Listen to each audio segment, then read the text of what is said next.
Obehi Ewanfoh. I am the author of the Storytelling Mastery. And what I do in business is that I help individuals who are purpose-driven, of course, entrepreneurs who are purpose-driven to own their story so they can use it to attract the right audience. We believe that this is the best way to do business in this day and age. So that instead of you just selling all the time, help people to know who you are by talking about yourself, your story. By the time you own your story, like I say quite often, you expose yourself to the world. And of course, at that point, some people can leave, which is a good thing because you are not serving everybody.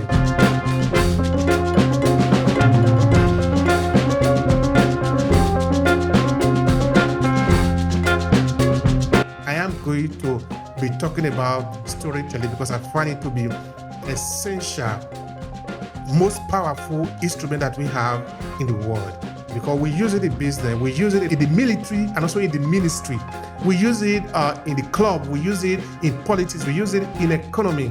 We use it to build a people, to build community, but we also use it to destroy a people, to build the image of an enemy and also to build the image of a friend. We can use it to destroy a home, but we can also use it to build a home.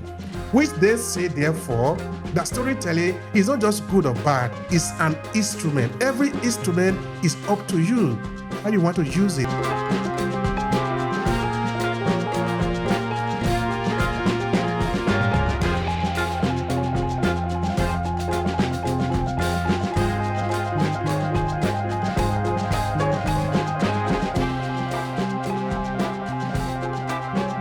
Time is important for us. We agree that we are going to be here today, so we are here.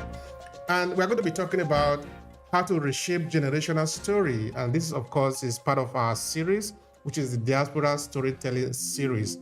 Now, for those of you who do not know me, my name is Obehi Ewanfoh. I am the author of the Storytelling Mastery. And what I do in business is that I help individuals who are purpose-driven, of course, entrepreneurs who are purpose-driven to own their story so they can use it to attract the right audience. We believe that this is the best way to do business in this day and age. So that instead of you just selling all the time, help people to know who you are by talking about yourself, your story.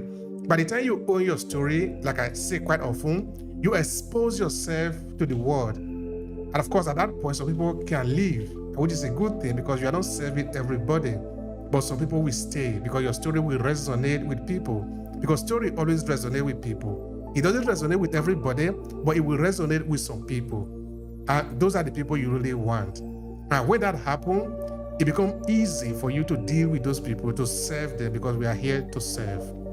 Now, when I got to Italy in the August of 2004, at the point I started to ask myself, well, who are the people that I'm going to meet here now in terms of the people of African descent in the city where I live, which is in Verona. So being a curious person, I just started to interview people, started to talk to people that have been here very many years before I came. So I started asking them, what has been your experience? What have you done? What is your motivation? Why did you come here?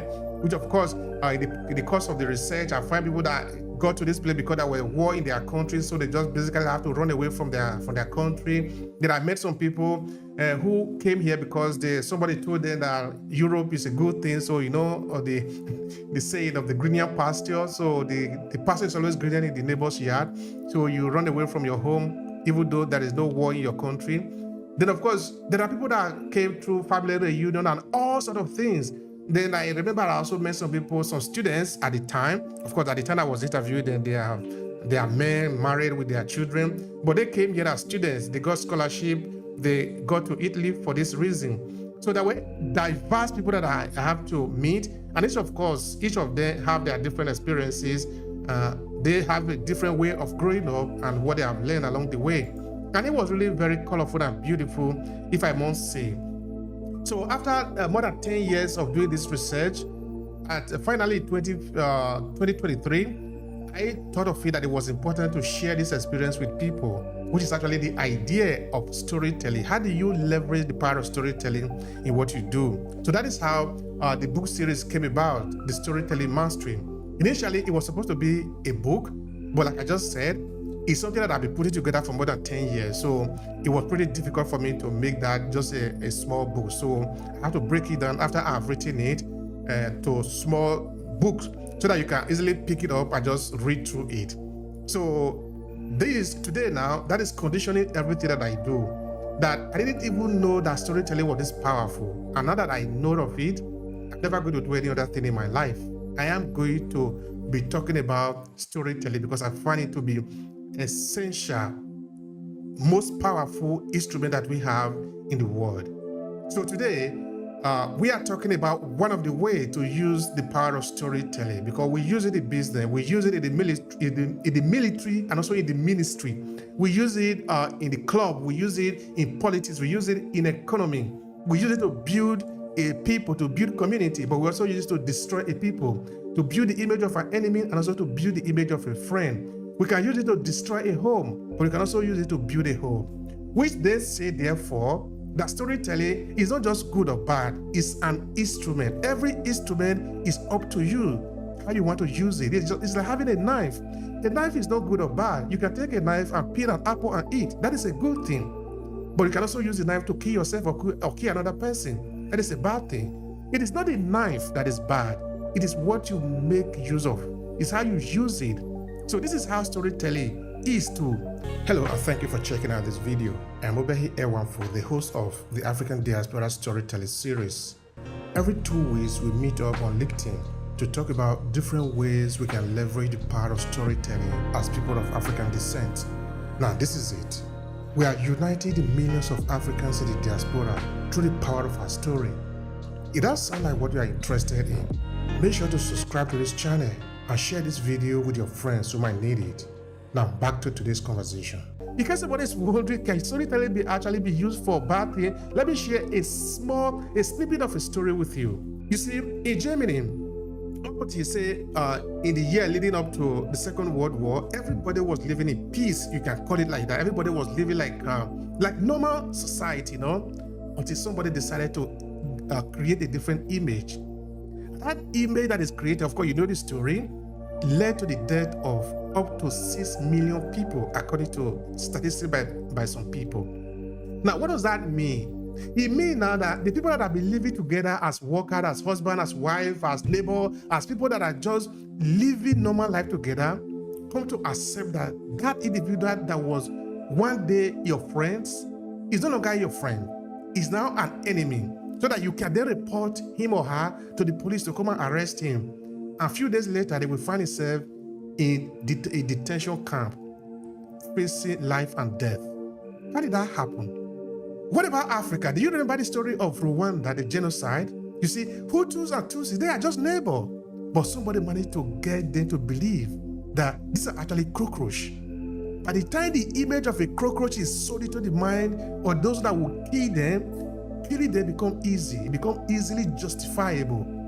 If you go into the field of military, that is how it is done too. Otherwise, how is it possible for you to justify the fact that you take a gun and just shoot somebody? Or shoot millions of people? How do you do that? You use story to build that image. But of course, you can also use storytelling to build up a people for good. Just as story has been used to destroy us, it can also be used to build us. Which is to say, it's up to us what we do with this awesome power. It's a powerful instrument. And today we are looking at how do we use storytelling to shape our experience, or how to reshape our generational story so that we can use it to build ourselves. Thank you, Obehi. Thank you for having me here today. My name is Yemi Majekodumi. I'm an entrepreneur, a life coach to widows and single professional women from age 40, navigating relationship loss. And my take on this is it's very empowering, just what you've shared, Obehi. Even though I'd made points, you've given me so many more ideas to add to the points. But my take on this is the focus on shaping generation stories has to start from uniting people, all people. But within that all people, we have to identify our differences. So the 3 areas I would mention today is about identity, equity, and documentation. Those are 3 powerful ways to unite our communities and to shape our generation. So my story from the work I do, when you were speaking, Obehi, what came in my spirit was as a young person, I'd always wanted to be in the legal profession, but somehow, through my destiny, I became an advocate of people. So being a coach, and before being a coach, I'd always coached people, counseled, therapy. One way or the other, I empowered the voiceless. So my work has been in mental health. And from what you are saying today, what we're talking about today, I can even see how my story has formed and now I've used it to build community. So when I talk about identity, for example, I tend to say, I was born in England, then had the opportunity to live in Nigeria for 10 years. And then I came back here and I've been here ever since, studying and working. Whilst my parents before me, they came in the 60s with the intention to study and go back home, and that's what they did. However, for me, I've had the opportunity to blend two cultures. The English culture, I'm based in the United Kingdom, and the West African culture, which is Nigeria in origin. But the beauty of this is to survive and to unite, relating to this topic, in identity, it's very important to know who you are and appreciate the beauty of whatever cultures you're combining. And even in the work I do, I implement that in my life coaching, especially to my client, well, to every client group I've worked with. Because in my mental health profession, I worked with every client. But at the moment, as an entrepreneur, I work with women 40 plus. But it's about embracing who you are, accepting who you are, the beauty in your parents' culture. Who are you? What are your core values? What do you believe in? What do you own? What good do you hold on to in your present and in your present geographical location, which mine is the United Kingdom?